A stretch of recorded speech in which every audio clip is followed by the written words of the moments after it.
Hello नमस्ते। आज पनि तपाईलाई मैले यस युट्युब मार्फत नयाँ कुरा सिकाउनको लागि एउटा भिडियो लिएर आएको छु। आज मैले कुनै पनि दुईटा सेलमा रहेको डाटालाई हामीले स्ट्याटसमा कसरी कम्प्लिट इनकम्प्लिट गर्ने यस सम्बन्धी भिडियो तयार पारेका छौं।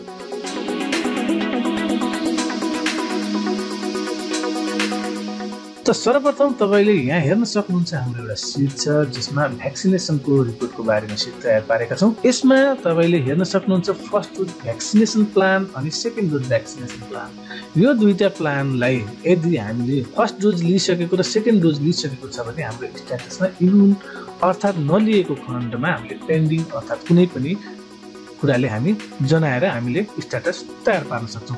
अब यो स्ट्याटसमा हामीले एउटा यस्तो फर्मुला लगाउनु पर्ने हुन्छ। त्यो कन्डिसन के हो भने फर्स्ट डोज लिइसकेको, यहाँनिर फर्स्ट डोज लिइसकेको छ, यहाँ भ्याक्सिनको नाम पनि छ, यहाँ सेकेन्ड डोज पनि लिइसकेको छ, भ्याक्सिनको नाम पनि छ अनि हामीले यहाँनिर त्यसको स्ट्याटसलाई इम्युन भनेर बनाउनु पर्ने हुन्छ। यदि सेकेन्ड डोज लिएको छैन अर्थात एपोइन्टमेन्ट मात्र लिएको छ भने यहाँनिर पेन्डिङ भनेर लेखेको देखाउनु पर्ने हुन्छ। यो एउटा फर्मुला तपाईलाई म यसरी बताउन जाँदैछु जुन तपाईले स्क्रिनमा हेर्न सक्नुहुन्छ। यो हाम्रो एक्सेल फर्मुलाको फर्मेट हो। यसलाई तपाईले याद गर्नुस्। यसरी हामीले तयार पार्छौं। अब यहाँनिर हामीले फर्मुला लाउनु पर्ने हुन्छ। सबभन्दा पहिले फर्मुला लाउनुभन्दा अगाडि हामीले के गर्नुपर्छ भने हामीले यसको फर्मेटलाई बुझ्नु पर्ने हुन्छ। यहाँनिर मैले तपाईलाई फर्स्ट डोज र सेकेन्ड डोज लगाएको खण्डमा मात्रै इम्युन बनाउनु पर्ने हुँदा मैले के गर्छु भने यो दुईटा सेललाई लिन्छु। र त्यसको लागि भने यहाँ हामीले इक्वल टु पहिले गराउनु पर्ने हुन्छ। इक्वल टु त्यसपछि ब्र्याकेट। ओके, त्यसपछि ब्र्याकेटमा कुन चाहिँ छ भने यो हाम्रो सेललाई लियौँ अनि त्यसपछि फेरि इक्वल टु अनि त्यसपछि यो ब्र्याकेटमा के हुनुपर्छ त फर्स्ट जो डोज टेकन भनेर हुनु पर्यो भने त्यो टेस्ट हो भने यसरी कमा लगाउनुस् अनि त्यसपछि फर्स्ट डोज टेकन अनि त्यसपछि यसलाई क्लोज गर्नुहोस् यसरी अनि त्यसपछि यसलाई फेरि ब्र्याकेटले क्लोज गर्नुहोस्। यो एउटा सेल भयो। अब अर्को सेल कुन हो त्यसको लागि भने हामीले यहाँ एउटा स्टारको बटम अर्थात शिफ्ट नम्बर 8 थिचे पनि आउँछ अनि त्यसपछि फेरि हामीले ब्र्याकेट अन गर्नु। सेकेन्डमा के हुनु पर्यो यहाँनिर सिलेक्ट गरौँ, यसलाई सिलेक्ट गरौँ अनि त्यसपछि यसलाई इक्वल टु हामीले यसमा सेकेन्ड डोज हुनु पर्यो भनेपछि हामीले यहाँ हामीले सेकेन्ड डोज लेख्नुपर्छ। सेकेन्ड डोज टेकन अनि त्यसपछि यसलाई बन्द गरेर यसलाई पनि क्लोज गर्छ र मैले यहाँ इन्टर दबाएँ। यहाँनिर हेर्नुहोस् हाम्रो फर्मेटमा 0 आयो। 0 किन आयो भन्नुको अर्थ यो फल्स छ अर्थात हाम्रो यो डाटा गलत छ। यदि हामीले यहाँनिर सेकेन्ड डोज लेख्यो भने हाम्रो यहाँ 1 सो गरेको छ अर्थात ट्रु छ।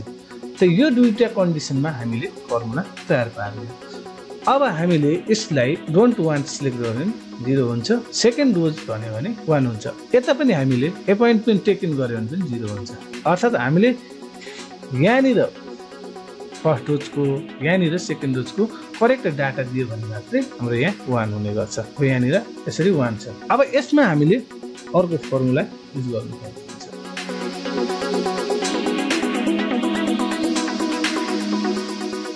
यहाँनिर अब हामीले इफ को कन्डिसन लाउनु पर्ने हुन्छ। यहाँनिर सिलेक्ट गर्यौं र यहाँनिर जाउँ इफ एडी इफ त्यसपछि ब्र्याकेट अन। यदि यो डाटा करेक्ट भयो भने हामीले के राख्ने त यहाँनिर इम्युन भनेर राख्ने इम्युन। अनि यदि करेक्ट छैन भने के राख्ने त पेन्डिङ। यसरी हामीले क्लोज गरौँ। यहाँनिर तपाईले हेर्न सक्नुभयो इम्युन भनेर आइसकेको छ। यदि मैले यहाँनिर फर्स्ट डोज लिइसकेको छ सेकेन्ड डोज लिइसकेको छैन भने पेन्डिङ भनेर यसरी आउँछ।